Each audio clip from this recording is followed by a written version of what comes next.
Get more deadly women online. www.investigationdiscovery.com.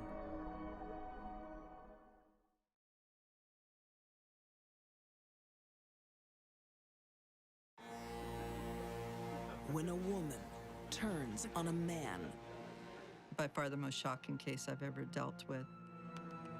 the consequences can be unpredictable. She did the worst possible thing she could do. But now, here's your host, Johnny Newman. San Marcos, California, 1997. It's another afternoon of alcohol and drugs for Susan Eubanks. She uses them to mask her pain, as she has from an early age. Susan Eubanks got a rough start in life. It was an alcoholic family. There was physical abuse, emotional abuse, and according to Susan, there was also a lot of sexual abuse. And she married young, probably just to get out of the house. But Susan has no luck in love. Her 2 marriages have failed. She now has 4 sons with 2 different fathers to raise on her own. What are you doing, Hal? School's over, Mom. Don't speak to me like that.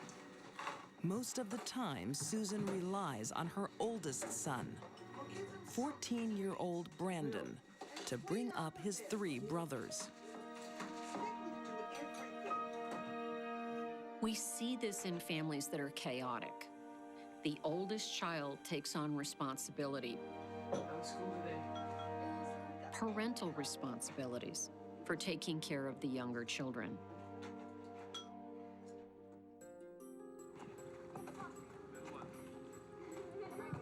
In the fall of 1997, Susan has a new boyfriend, Renee.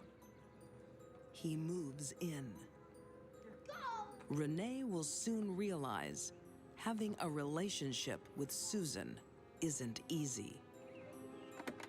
She had to have a man in her life. She was unemployed, she needed income, and she needed someone to help her raise her 4 boys.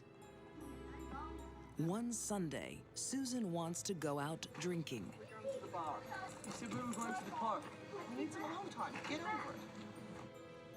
She leaves her 4 young children and their cousin, who's visiting, home alone. Susan believed the opposite of what most mothers believe. Susan thought her children were here for her, not that she was here for them. It's still early on in Susan and Renee's relationship.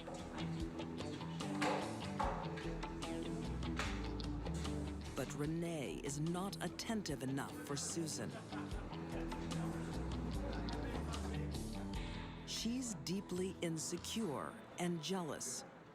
She senses he has wandering eyes. Susan is not prepared to be disappointed again.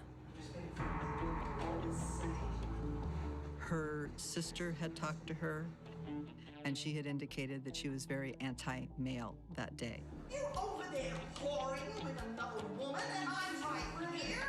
I'm just being friendly. I can't trust you. Okay, all right, you know what? That's enough.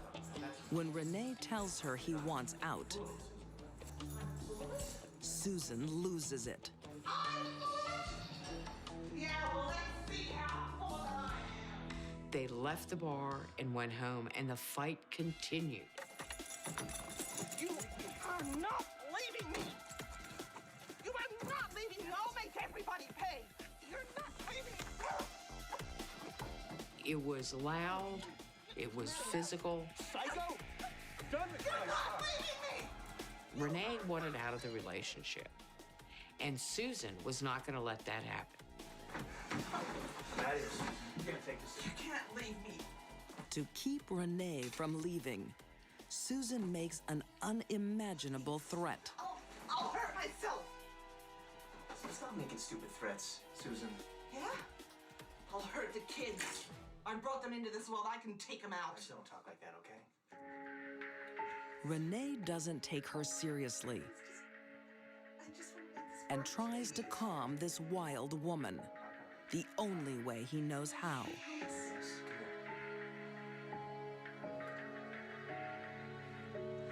To placate her, he suggested that they fool around, and they did.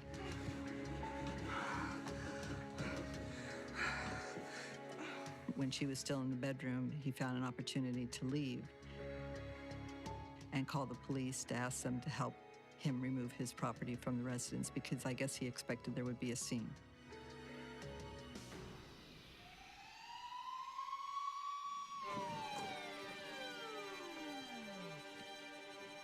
When the police arrive, Susan is out of control. Lying bastard. You're all the same. You lying bastard. Get off my property! The neighborhood commotion brings Renee an ally who lives nearby. Someone who knows Susan's rage.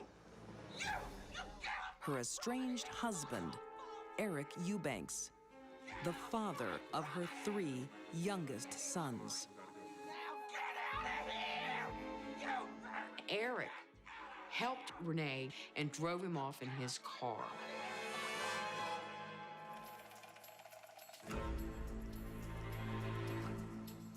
Renee's rejection is bad enough, but now a perceived conspiracy between the 2 men sends Susan over the edge.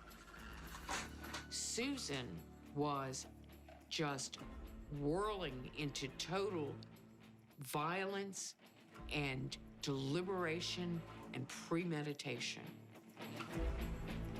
Susan plans her revenge.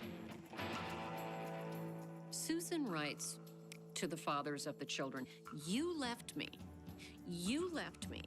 Now you prepare yourself to lose what you love the most." It's not just Renee and Eric in her sights. It's also her first husband, John.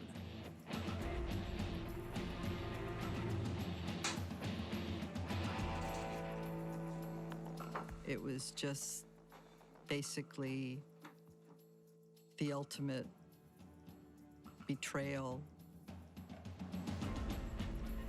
Innocent lives are about to be caught in the crossfire. It was just pure evil.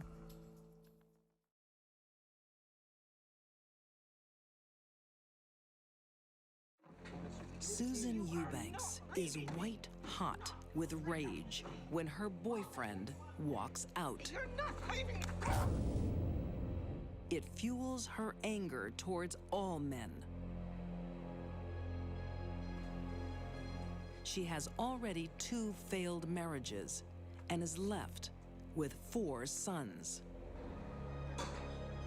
Eric Eubanks, her estranged husband, had received a page that said, "Say goodbye." He had a restraining order against him. So he called the police and asked them to go and check on the welfare of his children. It's urgent. It's an emergency. Something's happening. But it will be too late.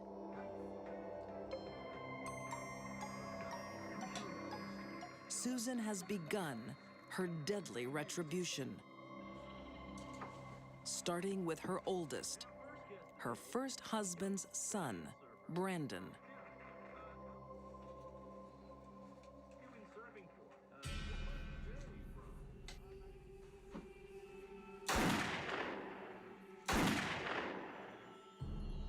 She would have had to kill him first because he could have easily overpowered her, and he would have done anything to protect his brothers. Susan moves on to her second husband's 3 sons. You stay there. Just stay put. The 3 remaining children were probably terrified out of their mind. Stay put! Austin was on the top bunk. One hit him between the bridge of the nose and the eye. There were other bullets that went through the window. We think that he was probably dodging the bullets when his mother was pointing the gun at him.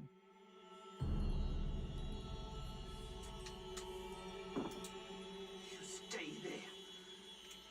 Susan's 2 youngest are forced to watch their mother reload. You. She only had a 5-shot. She has 2 more victims. She could have stopped, Stay put! but there was no stopping.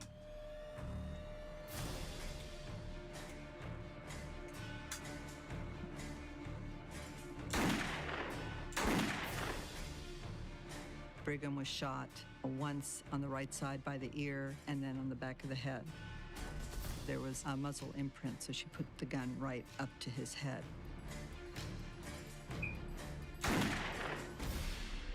Little Matthew, the 4-year-old, was found at the foot of the bed, and his gunshot wound went through the top of the head.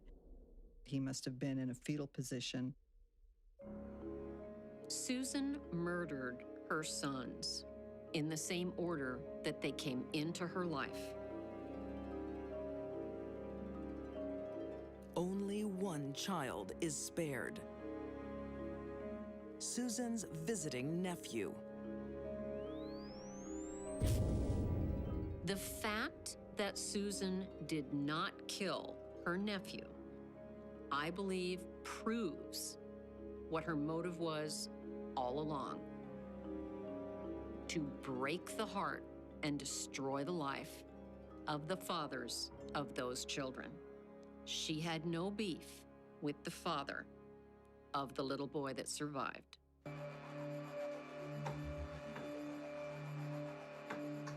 Next, Susan turns the gun on herself.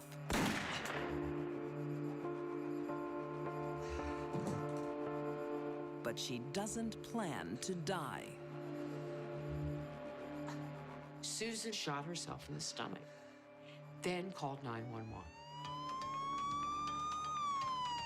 Help!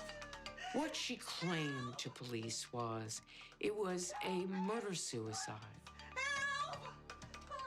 Her sons couldn't live without her, and she couldn't live. So she had to kill them and then kill herself. Where are the children? Susan's playing the sympathy card. If she really wanted to commit suicide, that bullet would have gone in her head, not in her stomach. She wanted to look their fathers in the eye so she could say to them, I took the most important thing away from you. How does it feel? Susan Eubank's plea for sympathy falls on deaf ears.